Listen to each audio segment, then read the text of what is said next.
Hello, this is Jeff Williams, Chief Coach for BizCharters.com. I want to welcome you to our latest episode of our podcast series, Running a Great Business After 50. I'm very pleased today to welcome a special guest, Reno Lovison, owner of Reno Lovison Marketing. Hi, Reno. Hey, how you doing, Jeff? Well, great to have you today. As we customarily start off on these interviews, we'd like to ask you to share a little bit of your background with the listeners. Sure. Let's see. I never quite know how far to go back, but I would like to share with your listeners, I guess primarily that most of the business that I've been engaged with in the last many years has been marketing related, and that currently manifests itself as the fact that I'm primarily in the video production business. But lately, I've been telling people that I started out as a marketing company that did some video, and about maybe 5 or 6 years ago now sort of changed my front door so that I am now a video production company that does some marketing. So basically, I can't get away from marketing because when you're working with people in video production, you're trying to help them solve their marketing issues and increase business, and that's the stuff I particularly like to do. So that's kind of where I am currently. And as far as my bio, just years of marketing-related business. I've been sort of a serial entrepreneur. I started out very young. I think I may have mentioned to you that my mother had a collection agency when I was in probably high school, and I think that was my first entrepreneurial venture with her. We did some mail order, and I went on to get into retail and then did repping, and everything sort of led to where I am today. So that's the short story, Jeff. Now, are you from Chicago?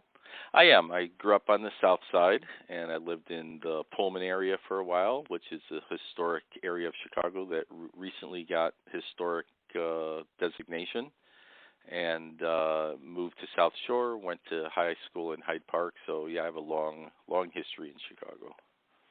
Very good. Yeah. And it keeps getting longer. Yeah, I know.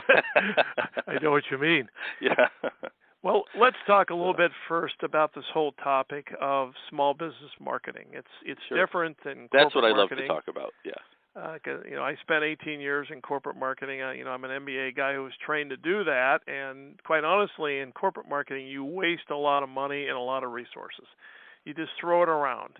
In small business, we have to be a lot more precise about what we do, not only because we don't have a ton of money, but we also don't have a lot of manpower. We don't have a whole staff to say, okay, go do this project. It's, usually the owner and maybe somebody else. Sure. And as we were talking recently, technology has had a dramatic effect on a lot of things in our lives, but probably no more than on the way people can market in small business. So let's kind of talk about what are the 2 or 3 areas that a small business owner really needs to be staying focused on in the whole marketing arena today. Well, first I want to respond to your limited resources, because that is absolutely true. And as a small business person, you're constantly looking at what resources do you have. And that's really where it starts, because I think in a corporate world, correct me if I'm wrong, but you often start with what resources do we need. So there's the difference to begin with. Because a small business person could say, well, I need X and Y resources, and X often is money, and then you go, well, I don't know where I'm going to get that money because I'm just starting out, and or we have limited resources. So very often you have to come from the point of view of, all right, what do we have to work with, and how can we best utilize those resources? That, in fact, I just had a conversation with a client the other day, and I said, I've spent, and I'm going to use the word 30, the number 30, but I always tell people, try not to say that you've done anything for more than 25 years, because otherwise people think you're older than dirt, So, but I'm going to say that for the last 30 years, for sure, I've been involved with small business, my own small business and other people's small businesses. So I have a tendency to try to find the leanest way to do something. And I had to remind a client the other day. I said, if that's a problem for you, let me know, because this was a client who said, well, we don't mind spending a little bit of money here and there if we have to. And I said, just understand, I come from this point of view that I'm always looking for the leanest way to do things. So what was your question again? I think I went off on a tangent. Well, what would you say are the 2 or 3 areas of organizing your marketing you really need to keep tight focus on today? Now, if you're sitting down, say it's Monday of a new week, what are the 2 or 3 things you really got to be keeping in mind during that week about your marketing? Well, certainly that is different for everyone, and I think it's more about as answering that question for yourself. So I would turn that back on you and say that the thing that your listeners and all of us need to think about is that we should have some kind of a plan. We should be asking ourselves, okay, what are the projects that we want to push forward? What are the things that we want to communicate? And, what are we trying to accomplish? So I think it's different for every person, but it starts with having a plan. So, for instance, for me lately, I derive the majority of my business through face-to-face networking, and that's part of the inspiration for talking to you today, to talk to you a little bit about networking. As you know, I'm the author of a book called Turn Your Business Card into Business that I wrote about 6 years ago. That's all about face-to-face networking. And so for me, it often starts with looking and saying, okay, what opportunities are there this week for me to go and present myself in front of somebody and expand my network and meet some new people. Then it also is, what can I do to follow up with people that I already know, that I've already met? Who can I reach out to and keep the conversation going? Today, the approach to sales is a little bit more soft. So in other words, it's unlikely today that we're picking up the phone and doing cold calling and I'm not calling you and saying, hey, Jeff, you got any ideas for video this week? You thinking of, got any videos in the pipeline for the year or something? People don't want to have those kinds of conversations, but more soft conversations like, what are you up to, what's going on, staying top of mind, understanding what your needs are, keeping the dialogue going. I think that's what's important. And social media is really all about that today. It's all about keeping the conversation going, keeping top of mind, and not being too much in your face. Right. Yep. So there you go. That's the way I would approach it. All right. Well, before we get into a conversation about networking, which is Sure. Really valuable to talk about, let me ask one other marketing-related question. Mm-hmm. Because we do have limited time, money, and resources, what are some tips on how to evaluate? Let's say you've got 2 or 3 potential marketing opportunities. What would be the first 1 or 2 things you would do to say, yeah, this one's more preferable than that one? So you have 2 or 3 marketing opportunities. Could you give me an example of what you mean by that? Well, let's say you can go to Philadelphia to a conference and speak, not as a main speaker, but as a breakout speaker, and you can meet maybe 100 people.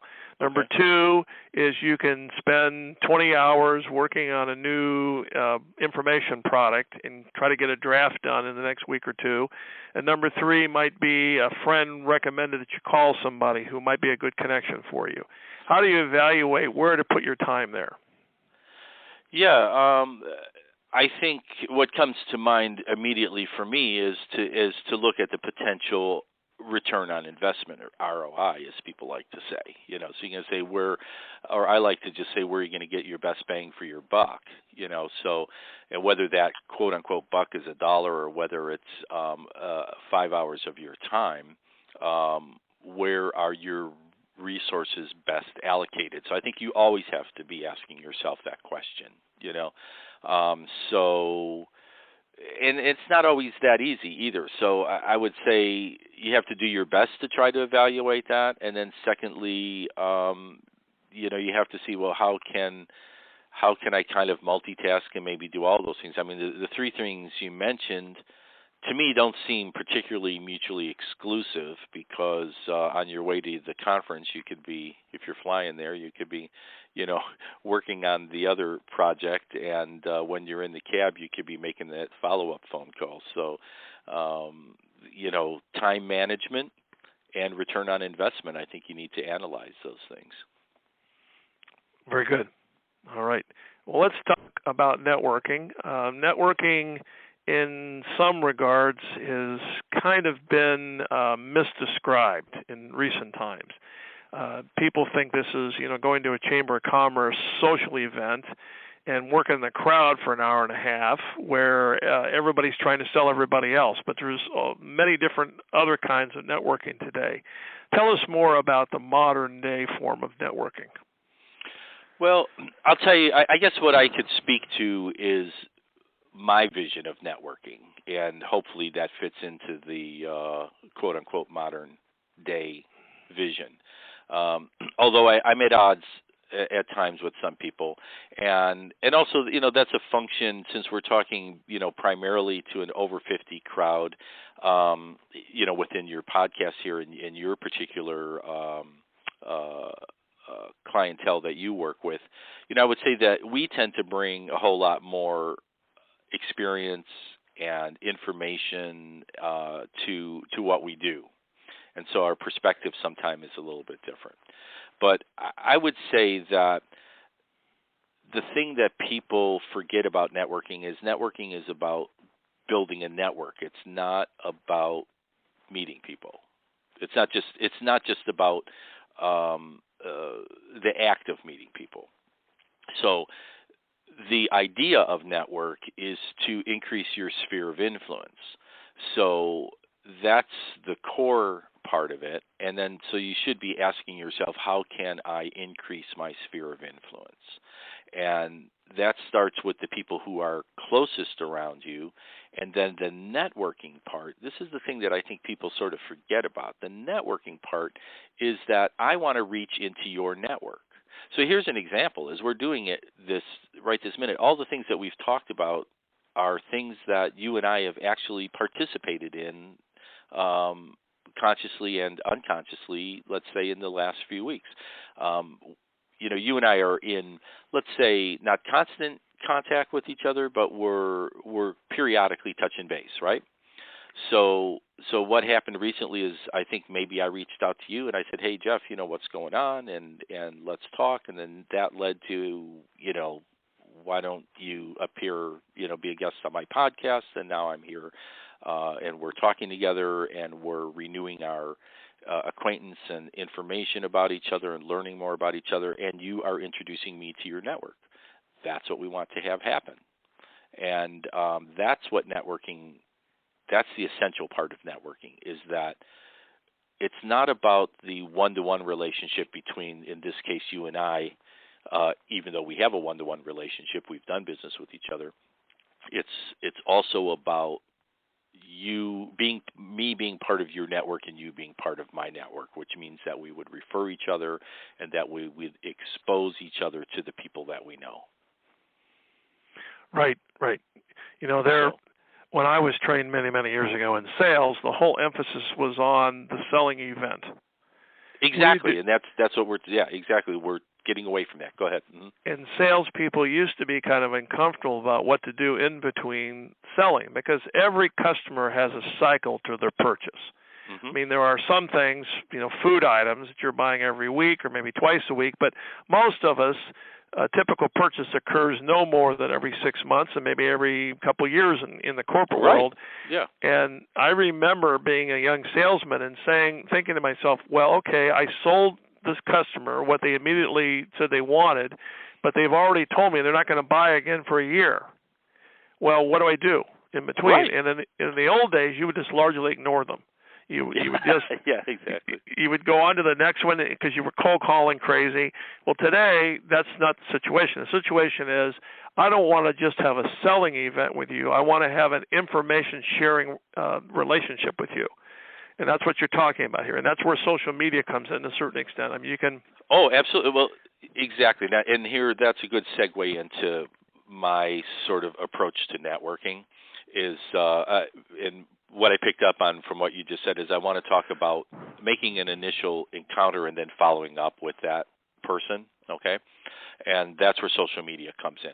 I think where many people, I don't want to say make a mistake, but they, what people find don't necessarily work for them is they say, I'm on social media all the time, I'm doing this, it's not really generating business for me, okay? Some people are lucky and it does, but that's a different approach. But I find that the way I do it and the way I recommend, particularly for local businesses, and we'll talk about that in a second, and also the idea that most businesses are local on some level, is that first I like to make a contact with somebody and create a relationship, and then I use social media to build that relationship. So I was at an event last night. I met 2 new people. I try to have a good conversation with each of them where we have some social conversation so we get a little idea of who each other is and, what this person is like and, do I like them and do I want to continue to, have a relationship on some level with them. And then secondly, try to find out a little bit more in depth about what it is they do, and hopefully they've learned a little bit about what I do. And then I follow up with social media. I'll find out with hey, I'm going to connect with you on LinkedIn. Is that okay? Almost everybody says yes. And then I follow up with a personal email that maybe shares a link or some piece of information that we talked about. Here's the link I told you I would send you, that sort of thing. And now I'm on my way to building a relationship with that person. You see what I mean? Yeah. And then I continue to use social media to keep in contact with that person. So hopefully, they'll see me periodically on Twitter. They'll see me periodically on LinkedIn. Maybe they'll see me periodically on Facebook if we're connected there. And I don't use that to sell, but I use that so that when they log into LinkedIn or Twitter or Facebook on a regular basis, they're seeing my face and going, oh, I remember that guy. That's that guy I met, and so on. So using social media to build and expand that relationship. Well, you're right on. I mean, this is something that we work with our startup clients on, and that is the building of expert status. Because if you're perceived as an expert in your niche, no matter how narrow your niche is, if you're perceived as an expert, you really don't have to sell. Absolutely. Right. People come to you with a need and they say, Mr. Expert, can you help me solve this problem or this challenge? And then it's really not a matter of selling. It's a matter of explaining, here's what we are need to do, and sometimes you have to educate them a little bit to understand. Because potential customers don't always understand the value immediately of what you're going to offer them, so you have to do a little education. But that's where the website is so powerful. You can put all kinds of stuff up on the website. You can do a little video clip, which is your specialty, and you can say, here's everything that you need to know about the search engine optimization. And you can have another one on, here's what you need to know about partnering and marketing. And you can put these little vignettes up, and it goes a long way toward not only building expert status, but people are self-conscious about asking what they think are dumb questions. Well, help them out. And people don't always fully understand what it is that you do, and it takes time, giving examples, giving bits of information, builds expert status, but it also starts to, for instance, I say, well, I'm in the video production business. So what does that mean? Well, there are things like I don't do weddings, I don't do social events, bar mitzvahs, things that I do business-related video, So when I put examples of videos that I do out there, people begin to get the idea of what I do. Say, oh, that's the kind of video you do. Okay, cool. I need something like that, or I don't, or I'll think about it. So you're right. I mean, you need to, continue to put little things out there. I will caution people, though, that don't be continually promoting. I mean, you need to occasionally post something about yourself, post something, this is the thing that even I dropped the ball. We all dropped the ball on. And you'll hear this kind of pushback. You'll say, well, people say, well, I don't care about what everybody's eating today. The kind of joke is that, people are posting things that seem unimportant, right? But as I said to someone last night, I said, I understand that comment, but it's those seemingly unimportant things that we do every day that is what makes up a life. You understand what I'm saying? Yep. And when Yep. we share some of these little things about ourselves, it's what makes us human and connects us and so on. And so, the only thing I would caution is, don't overdo it and try to share things that might be somewhat helpful to the people that you're working with, but talk a little bit about you and not always just promoting your product or your service or your expertise. So I would say the thing that we often forget to do is, just if you're at an event, just that's a good opportunity to post a picture and just say, here I am at this event. And, oh wow, you were at that event. That's cool. I was at WordPress users group last night. Okay, so, and I didn't do it. I should have. Take a picture and just say, hey, I'm here at the WordPress users group. That might resonate with somebody, and say they might call me and ask me a WordPress question that might lead to a video project down the road. You see what I mean? Absolutely. Yeah. No. Here I am. You might say, well, here's a great meal I'm having. I mean, share a good one. But then people say, oh God, I love that restaurant. Oh, and next time they talk to you, say, oh gee, I go there all the time, or this is a good place to network, whatever. But so some of these little innocuous things can just help make you more personable, more human, and help you connect with people. Great. Well, before we kind of get to the wrap up here, let me just ask you. I'm always most I want to excited. talk for another hour here. Go ahead. Well, I know you do, and we'll do that another time. Yeah. One of the things that really excites me in talking to my entrepreneurial friends is when they have something new, in the works. That's because I love product development. That's something I work on all the time. Sure. So what's new and wonderful in Reno's world?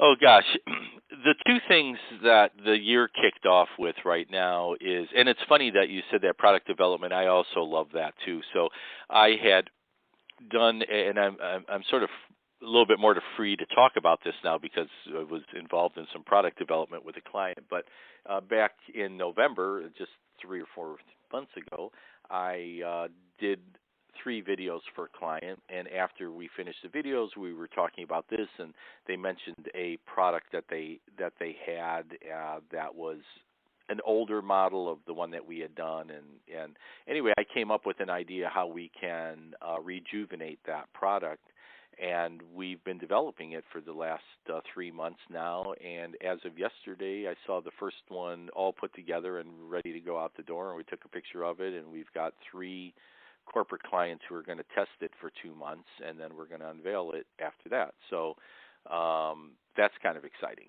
and that's a product development, and that's a perfect instance of where my video production led to further marketing consulting. Right, Okay? absolutely. And that sort of explains how I operate. I might have done the video, and that would have been the end of what we do. But you have experienced that too, right? I mean, I did video for you, and we ended up talking about some marketing related things, obviously, right? So. Well, absolutely, because in order to do an effective video, the videographer has to understand the marketing message and the marketing goal. And I remember when we first talked about doing a video promo piece for our virtual incubator coaching program. I needed to understand a little bit more clearly how this was going to be done, because I don't particularly like to appear in videos. Mm-hmm. I just don't. I don't consider myself really comfortable in that kind of environment. And you said, no, don't worry about that. We're not going to have to do that. And you produce an outstanding video that really tells the story of the product. It's up on our BizStarters website. That I don't appear anywhere in it. Well, there is one picture of me toward the end. Yeah, exactly. But, right. Yeah. Yep. So. Well, let's wrap up for today. Can you give our listeners the best web address in order to learn more about what you do? Sure. My website, renoweb.net, is really a portfolio of the work that I've done, and anyone who's interested could see just about all of not all, but many of the videos I've done. There's a couple hundred videos on there. So, and it's organized by category. So depending on the kind of video you're looking for, you can go there and see some examples. And it's always good to look at examples, and then whether you're working with me or someone else, you can say, oh, I want something that looks like this, or I don't want it to look like this at all. It could, at the very least, it could serve as a bad example, but hopefully you'll find some things in there that you think, oh, I'd like to do something similar to that. That's a great way to do it because quite often you don't know what you want in a video because you never did one before. And it helps me too when people show me what they like. I say, I like this type of style, and they say, okay, great, we'll do something. Now I know sort of what you're thinking about. So. Well, Reno, it's great to have you today. Thank you so much for sharing with our audience, and I'll look forward to staying in touch with you during 2017. Oh yeah, absolutely. So, and thanks for having me on and exposing me to your network and helping me share some information with the people you're working with.